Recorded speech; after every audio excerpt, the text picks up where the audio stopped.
they're going to have to be moving here relatively soon, and they've got 2 minutes to finish this one out, but not too far to go. Yeah, it was a really good play, actually, from Nicewig. And the rest of the guys, they use that portal to end up going in really aggressively as he finds another player here. Unfortunately for Xenox, needs to be careful and back on out.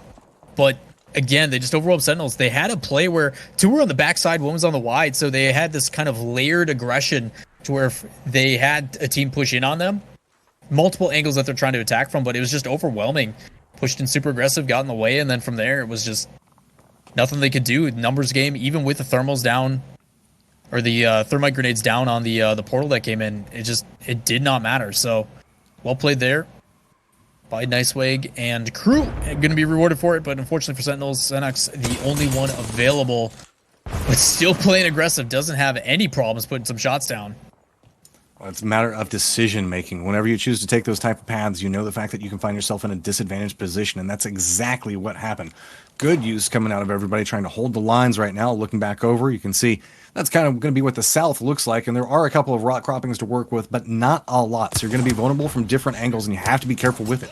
Solafide is trying to find a nice little angle to work with, gets a little bit of tap damage in, hits for 47, but doesn't want to overextend this. Keep in mind, his teammates are playing back over in the building right next to him, so it's really just trying to have a secondary angle. So Pride's playing this to get a little bit more control, maybe set up a crossfire as different teams move around them. Yeah, we've been seeing that from a lot of different teams. I mean, case in point in the fight we just saw with Sentinels inside, right? That layered aggression I'm talking about, where one's back and then the two take a different angle of approach. So it's more so just because when people tunnel vision in these initial fights and they're like, all right, we almost got one, let's focus fire on that guy.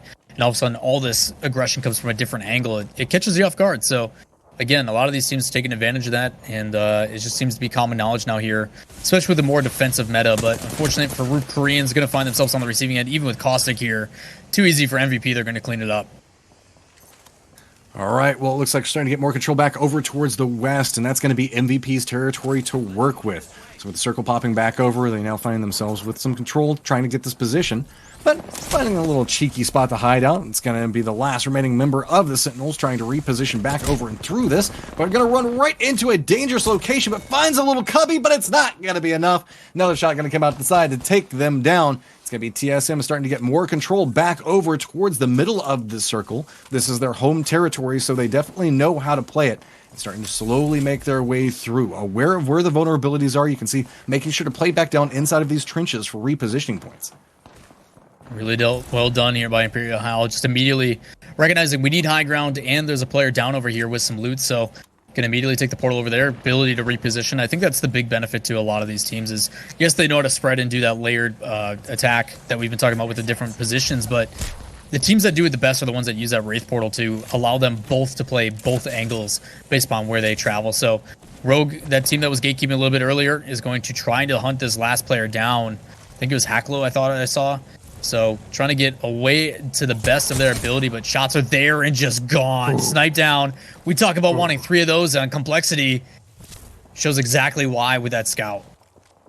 That was just, he made it look so simple, and that was a pretty complex shot. Through a couple of different train points. I mean, look at it. He was kind of shooting through what was going to be the tram track and a little bit of a wall there.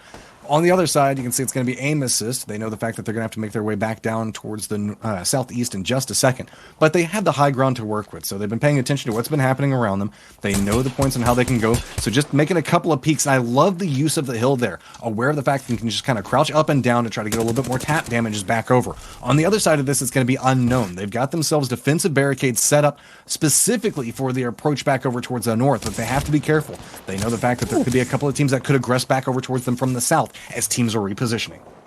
Yeah, aim assist, that team on the back end side does have a really good angle of approach. Difficulty, though, is the circle does not shift in their favor. So high ground and a couple of things of definitely that they can hide behind, but the difficulty is they ended up coming actually in a little bit earlier with a player down. So they were able to get the revive off, and now they're dealing with the Gibraltar as well as Rogue coming in for the other side. So a lot of aggression coming in here.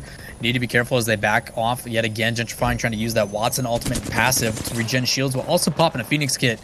This is where it's going to get dangerous. A lot of teams here, 13 remaining, all having to rotate into a very small angle. So shots playing out makes it really easy for Energy to come sweep through and get one down. As Rocker and the rest actually get some kills down on snipe down on the guys from Rogue. So big pickup here from Energy. Talked about how much this has been going on through all the weeks where the big dogs that are coming to play have been removing each other. As Amos is still back on this back end, needing to make a quick rotation here as the circle is going to be pushing in here in just a couple seconds. Love the control coming out from aim assist. They got the damage off, so they know everybody's been going to be going ahead and going for the medding. So instead, reposition off to the side of this, push back over, looks over, sees the fact that they're going to have the Gibraltar shield up in front of him. Aim assist also on the tail end of this, but NRG starting to get a little bit more aggressive back down behind this. It's going to be North Yo-Yo that does go down. This is usually a fairly defensive location, but look, NRG is just raining death back over onto this angle, trying to get as much as they can, but look at the fact that they're not over pushing this one. They're trying to make sure that they have control. Aim assist is having a little bit of trouble regrouping at this stage. Now just going to have to retreat back away from where they're going to safe zone's going to be at. Gets taken down. Now it's just going to be back over towards Designful, trying to hold the line for his team. Gets a couple of shots off of that, so now just going to have to be chasing after the zone. Has a touch of cover to work with, and look, there's not just loot inside of those. Sometimes you can hide your teammates in them to keep them alive. Yeah, really well played here, but Designful sitting on the outside, trying to let the damage do most of the work. Able to pick up a couple of kills. Going to be the last one for the team, so needs to play this very careful as a lot of teams going to be fighting down. Still 10 squads left. And TSM doesn't even recognize that there's a player over to their right. So I think the majority of the players got picked up by that circle. Need to be careful. So a lot of throwables have been coming down, trying to utilize those and save those for the, I guess, remainder of the game if they can. But Designful here, you can kind of see from his angle what he's got around him and just hears all these shots coming out. Player that doesn't get enough credit, I think, is Reps, who's taken quite a bit of damage here, but been absolutely surmountable when it comes to the decision-making he's had, especially towards the tail end of last game, even though it didn't benefit them. So Energy making sure not to get swallowed up by the pressure on the back end here, finds themselves now on low ground and have a really rough rotation to make. Be careful with it. Should be able to get the res back up to make sure that they are 3-man strong moving into the next little section that they're going to have to work with. 30 seconds right now, as you can see. Yeet Squad just bouncing between the crates. Gets a little bit more damage off. Good shots coming out from Nicewig. Going to have to play this one a little bit more cautiously, as going to be very big opportunity for third party to come into effect. So how come you can see constantly keeping the head on the swivel, looking back and forth, running back over. Got a little bit of a defensive position to play, but going to have to make a run back over towards the northeast. Looking back, trying to find a little bit more high ground to work with. Yeet Squad looks like they might finally be opting to start to make their move. They know that they've got 5 seconds before the circle comes back behind them. So many of these teams have not yet made it into the safe zone, and there's near on no cover to work with. So it is going to be a run and gun battle as everybody is starting to make the push over and forward. It looks like Yeet Squad's just going to try to run in between multiple squads and try to distract them, maybe try to lure them into fighting each other. Really well played by Yeet Squad. Sometimes the people that make the decision first are greatly rewarded. Need to be careful though, as TSM on that outside just kind of waiting for them, and Smile there as well. Tons of thermites coming down. We've seen what they can do with that R99 just in the game ago as they put an initial damage down. You can see it ticking away. And now the team's going to have to fight the circle as well. Shots coming out here from Smile and Solafide on the other side. You just see the kill feed lighting up. Teams getting dropped like flies, like the one in your room that you had to do Kung Fu with earlier. TSM in the back end side. Imperial Hell, last one left, trying to get these people rotating through. Going to use his teammate shields on the knock to see if they can hold them off, and just having to fend, trying to do whatever he can as players on multiple angles, and it's just too much. There's nothing he can do as Energy comes in and cleans up. NRG has been on a roll, and it continues. They are racking up kill after kill as they're making their way into the zone every single time. So now having a little bit of time to try to reset, get their armor back up, get their meds back, and reposition. Well, now having to try to figure out how they're going to approach this next angle. Tons of crates around them to work with right now, but you can see it's going to be Solafide holding down one area. Smile back up and strong, and they've got a ton of shields to work with on the other side of this one. You can see this is the full 3-man team, or I should say 3 teams that are going to be going right now. All of them up and full 3-man strong. So here comes a little bit of reposition coming out from NRG. They know that they're going to have to make their way uphill onto this one, trying to get a couple of shots to work with. Yeah, Energy does still have that Watson ultimate, so not going to have too much time, 25 seconds. I assume as soon as they make this push, they're going to drop it down, and they're actually choosing to aggress high ground and towards where the other team was. So might be able to flank, but could be the problem is Nafin going to have to back out yet again, and that's the benefit of that portal. Is if you're in a rough situation, but now Smile on the top side has a lot of opportunity, and I guess it comes down to that third team. Do they want to aggress on this? Do they want to play it passive? What is their approach going to be as of right now?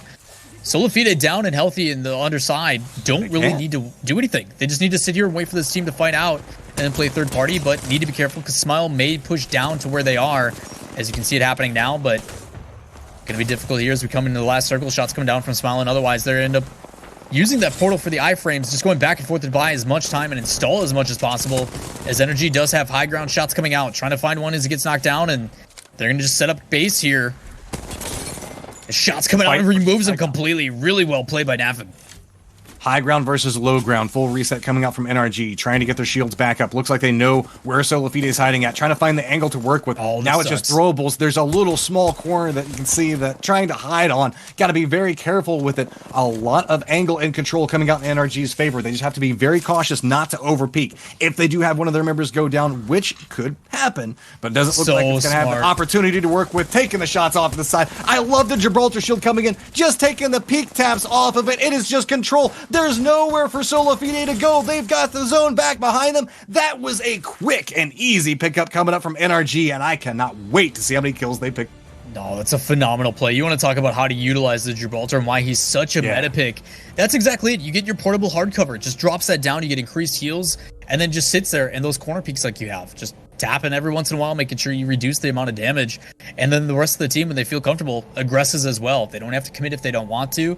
And then it's just overwhelming pressure. So really well done by Energy on the tail end there and start to roll through the highlights here in just a sec. But I really want to pay attention to the way that they play that